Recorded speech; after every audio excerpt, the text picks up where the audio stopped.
This is my top 5 black people. Let's talk about it.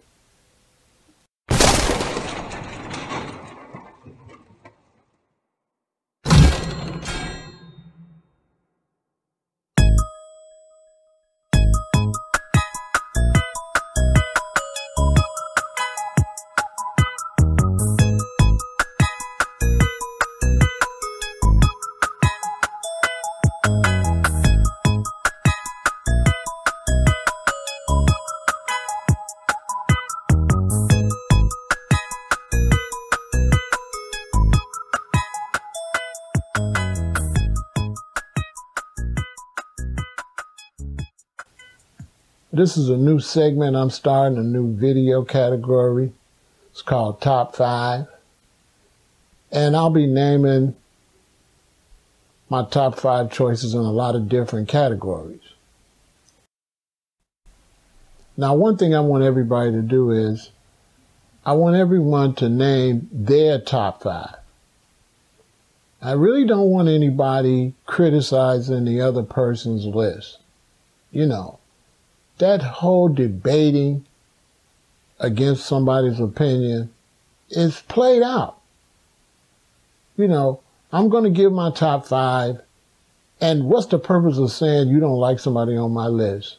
It's not going to change my opinion on my top 5. It's just a waste of energy.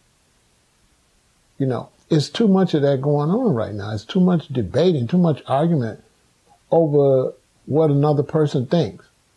So what I want everyone to do is, instead of arguing over who I pick, I want everybody to list their top 5. That says it all right there. There's no need to argue over it. So let's get started.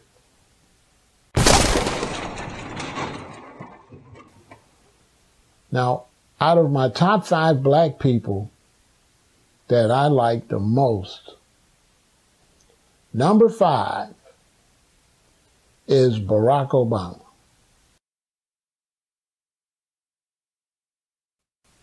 And the reason Barack Obama is number 5 is because Barack Obama represents a lot of struggling that my parents, my grandparents, and great-grandparents did on back through when they fought for the Voting Rights Act.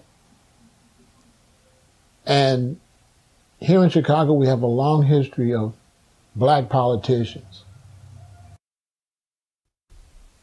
You know, we have Harold Washington, Carol Moseley Braun, Todd Stroger, Preb Winkle. I can go on and on. Alderman Danny Davis. So here in Chicago, we're very politically motivated as black people. And, you know, Obama was elected, and I always regretted that my mother passed away a couple years before he became president, because it really would have meant a lot for her to see that.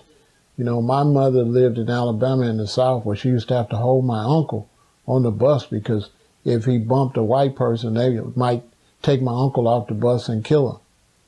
So my mother and father came from Alabama and came to Chicago, and they were a part of that whole movement to try to make a better life for black people, to try to get better schools, to try to get black representation in politics, to try to get jobs. So Barack Obama is very important to me. He represents a big goal for black people. A lot of younger people, if you wasn't here building the steps, you come in the middle, you have no idea what you're coming in the middle of. Being here in Chicago at the time, working to get Barack Obama in the Senate, which still today black people don't have fair representation in the Senate, even today. So we worked hard to get him in the Senate, and then we started noticing he would make a good candidate. I had, you know, some good friends, and I don't like to name drop, so I won't. But I had some good friends in high and powerful positions in Chicago, And they worked vigorously and very hard to get him elected. So, you know, I was right there seeing the behind the scenes action. You know, I had friends that was involved in that whole process. And like I said, I don't like to drop names, but it was a situation that I was real close to. And that's how I was able to get him his autograph in his 2 books. But yeah, Barack Obama is one of the greatest achievements to me. You know, Malcolm X said the ballot or the bullet. And so he represents the ballot. So Barack Obama is number 5. Number 4 is also one of the greatest people to me, a great inspiration to me, and somebody I just really love a lot, and that is Winnie Mandela.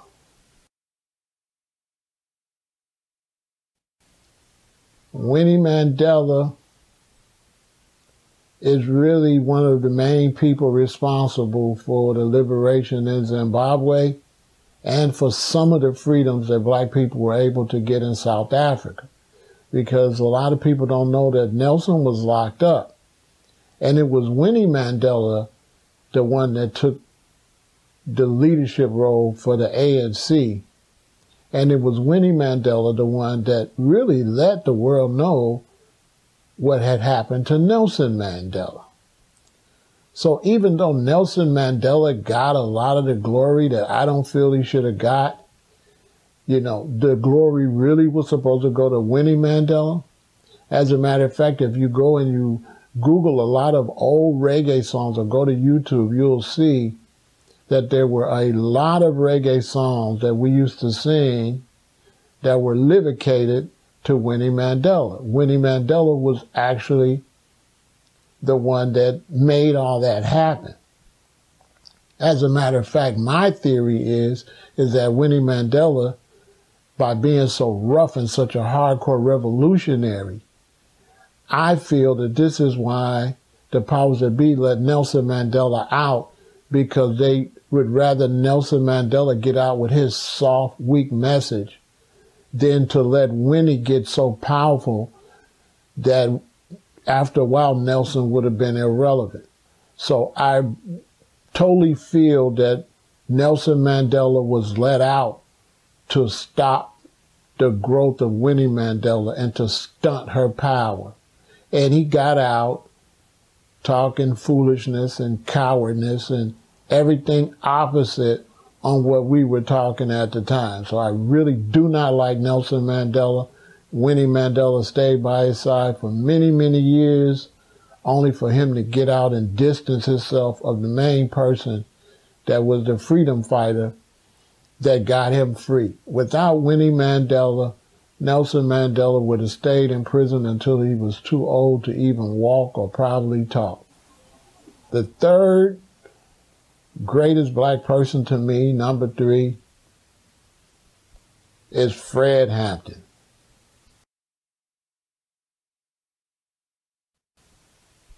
Fred Hampton was killed when I was a kid. I was around 10 years old. And when Fred Hampton was killed, it was a big deal here in the city of Chicago. As I grew and studied and learned more, and I started to, grow my dreadlocks and become a real revolutionary type person with a real militant mind state, all because of South Africa and also because of Ethiopia and the Italy invading. I started to study more about Fred Hampton, and Fred Hampton became my number 1 revolutionary. Not to mention he was a Chicago homeboy. But as far as I'm concerned, out of all of the revolutionaries at that time, like Black Panthers, Fred Hampton was the most powerful revolutionary of the 60s. And the reason I say that is because Fred Hampton had the biggest army.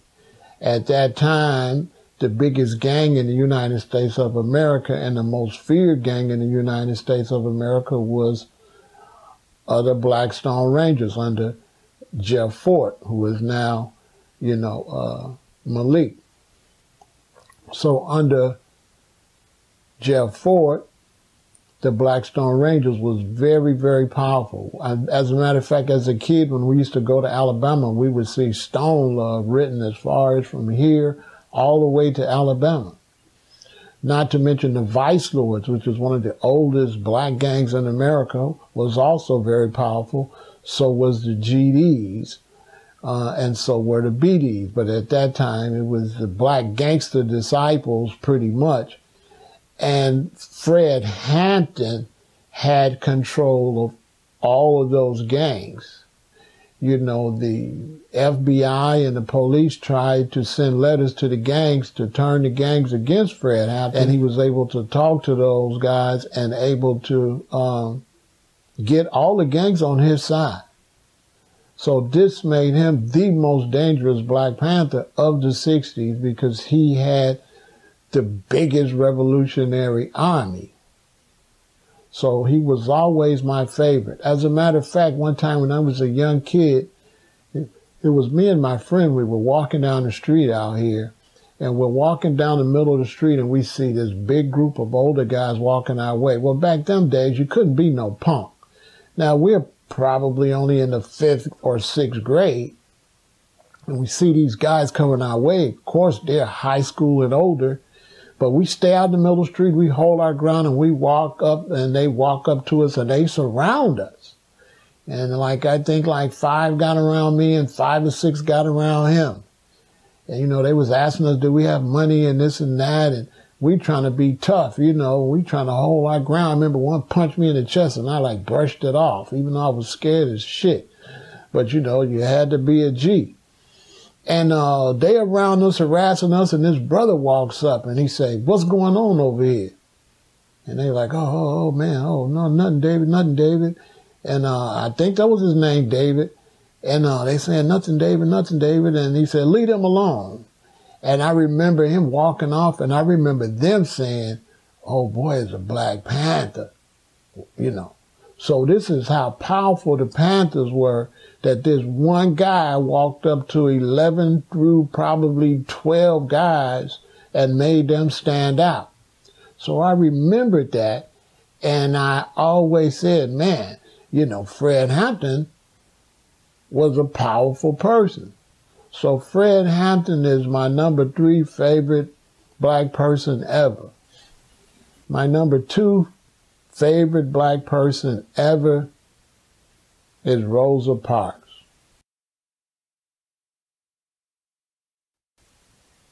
You know, from what I understand, the word mafia, that's named after a lady, an Italian lady. And I always said, you know, if we were going to start a Black mafia-type organization, we should call it Rosa. Because to me, Rosa Parks was one of the most fearless women of all time. As I said, you know, my mother and father grew up in Alabama. They were both born in the 30s. And my mother and them went through the whole thing with not being able to go to restaurants, not being able to go in the front of the movie theaters, have to sit in the balcony in the back, you know, not being able to ride on the bus unless they go in the back.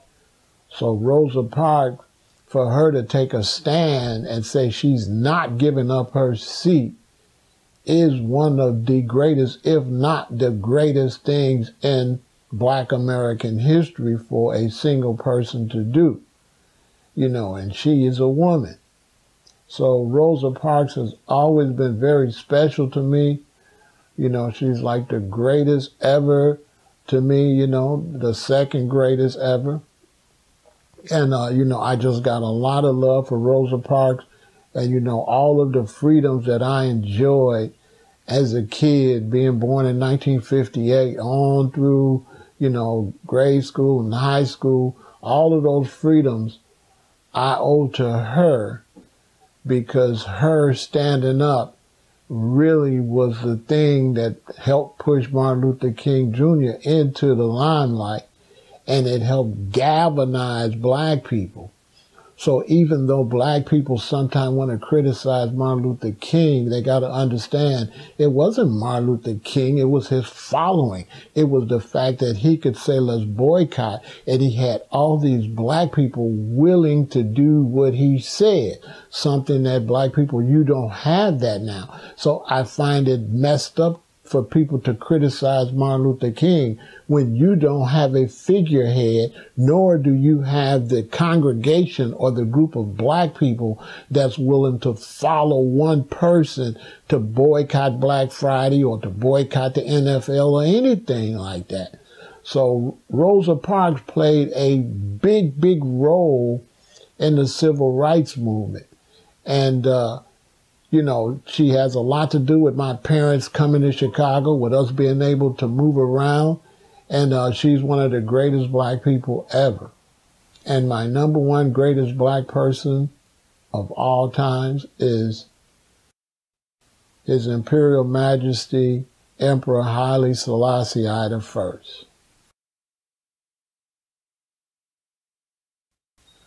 As far as I'm concerned, Emperor Haile Selassie I is the greatest black person to live in modern times.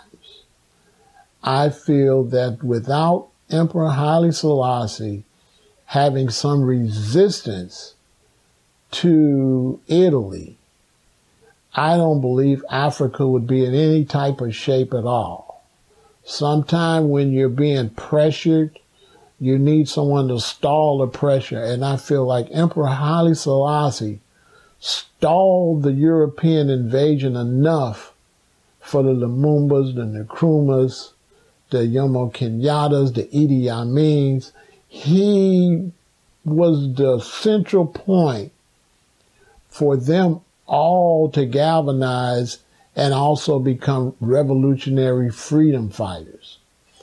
You know, starting the Organization of African Unity obviously had a great impact on Malcolm X for him to start the Organization of African American Unity.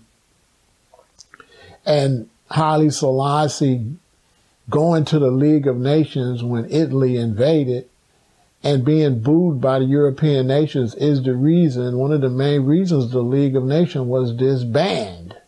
And what a lot of people don't know is that when they put the United Nations together, they invited this black king of kings to the United Nations, and every nation walked up to him and bowed and said that they were sorry. So Emperor Haile Selassie I, the King of Kings, the conquering lion of the tribe of Judah, to me is the modern day Pharaoh. At the time I learned about Haile Selassie, I was studying a lot about Kemet, and I was starting to grow my dreadlocks, but I didn't know I was a Rastaman. And when I was first shown pictures of Haile Selassie, I went and looked at him myself, and I'm a firm believer that you cannot choose your destiny. Your destiny is chosen before you. So when I looked at Haile Selassie, I said, well, what's the odds you're going to be on the throne? What's the odds you're going to be the King of Kings? What's the odds you're going to be the conquering lion of the tribe of Judah? And so right away, I knew that he was one of the greatest black people ever. You know, I'm going to do a whole video on this, but you can judge a person by their competitors. And if you look at Emperor Haile Selassie I and how they don't want to tell you that that actually started World War II when Italy invaded. It wasn't Japan bombing Pearl Harbor. It was when Italy invaded Ethiopia. But if you look at Haile Selassie, and people say, well, why would you say his divinity? He's divine. Well, let's look at his opposition.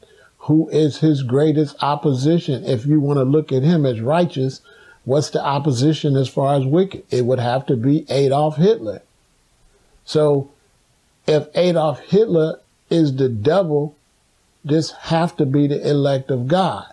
His competitors are Adolf Hitler, Stalin, Winston Churchill, Mussolini, some of the most evil people ever. Okay? So Haile Selassie, to me, is the greatest black person that have lived in our time. And that's one reason that our children are never told about Emperor Haile Selassie. They don't want black children to see a black man as the king of kings, okay? They don't want your children to see the black niggas to far right. They don't want your children to see nothing like that. So I was smart. I said, well, look, I come up in grade school. I know Booker T. Washington. I know George Washington Carver. I know Martin Luther King. I even knew, Nat Turner. I knew all these people, but they never, ever, when I was in school, ever made one mention of Emperor Haile Selassie, who was known as the King of Peace, who brought many, many African leaders together to make peace. As a matter of fact, he gave a pistol to the young Nelson Mandela.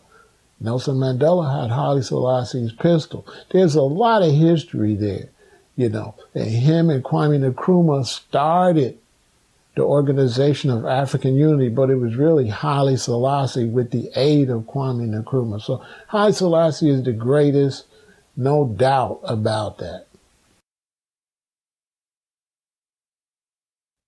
So, I hope this inspired you. Go in the comments section and name your 5 greatest black people ever. And like I said, don't criticize my list and don't criticize other people's list, okay? Just name your list and let's try to be some people that has input instead of downput. We are too busy downplaying what somebody else thinks rather than providing our own feelings about a situation. This is why I started making videos, because I didn't want to go on YouTube or Facebook and make comments and down what another brother or sister or person says. I said I'll go on my own platform and just talk about what I think about things without them being a reference necessarily. You see, why would I go on their Facebook page and say what I think? I just come on my own thing and say what I'm thinking. So let's bring that into the picture. Go on the comment, name your 5 best. Don't worry about somebody else's 5 greatest. Don't worry about somebody else's top 5. Name your top 5. Let's get some creativity and let's get some input.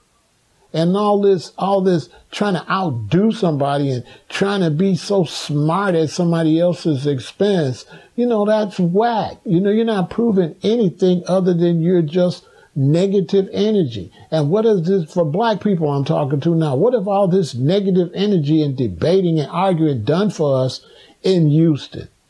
You see, if you don't have no unity, before something happens, it's too late. And one reason there's no unity, because there's too much of this pissing contest where somebody's always trying to one-up somebody. I get so many comments where everybody's trying to use what I'm saying as a place for them to try to show how smart they are. And they really don't look smart at all. They look weak, because if what you said was so powerful, why don't you go on your own platform and say it? It's like walking up to a person and saying, hey, brother, or hey, sister, you should stop smoking them cigarettes. And then they say, well, you smoke weed.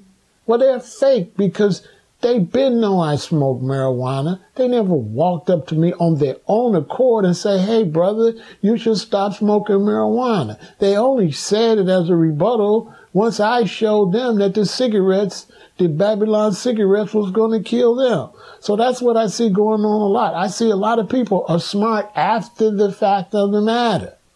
That's got to end. So go down there and name your top 5. And, let's keep it moving. Let's stay positive. Forward ever, backward never.